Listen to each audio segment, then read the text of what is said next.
যেগুলো ওই চ্যাংড়া যুবকগুলো ঘুরে বেড়াচ্ছে, বা দেখো একদম অ্যালসেশিয়াম কুকুরের মতো পেছনে যে পরিমাণে ছুটতেছে না, যে পুরুষ থাকার দরকার ছিল সামনে, পুরুষ সে দুনিয়ায় অভিভাবকত্ব করবে, দুনিয়ায় মাতব্বরি করবে, মেয়ে লোকের পেছনে তো ছোটার জন্য এই পুরুষ জাতিকে আল্লাহ পাঠায়। বাজার আজকে ভাবিদের পুরো হাতের মুঠোয়। এই সমস্ত বাজার যদি আজকে নারীদের দখলে থাকে, তা সেই সমাজে কখনো বেহায়াপনাতা কমবে না, সেই সমাজে পরকিয়া কমবে না, সেই সমাজে হুক মারার পরিমাণও কমবে না।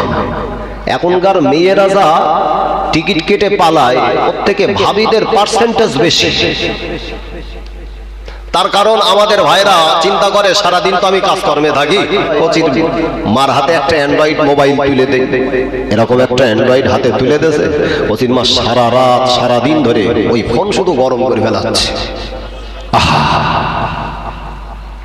আল্লাহ পুরুষকে কতটা সম্মান আর ইজ্জত দিয়েছে। এ কারণে রাসূল বলেছে, একটা পুরুষের যতটা বুদ্ধি তার থেকে অর্ধেক পরিমাণ বুদ্ধি আল্লাহ নারীকে দিয়েছে। মেয়ে লোকের পেছনে তো ছোটার জন্য এই পুরুষ জাতিকে আল্লাহ পাঠায়। রাসূলুল্লাহ জীবন দশায় আল্লাহ রাসূল বলেছিলেন, বাবা সাহাবীরা, আমি নবী জানিয়ে দিলাম, পৃথিবীর বুকে আল্লাহ পাক এমন একটা জামানা আনবে যে সময়ে দেখবে দুনিয়ার বুকে বেশি বেশি ভূমিকম্প দেখা দেবে, জমিন প্রকম্পিত হবে, জমিন কাঁপতে থাকবে, জমিন সহ্য করতে পারে না।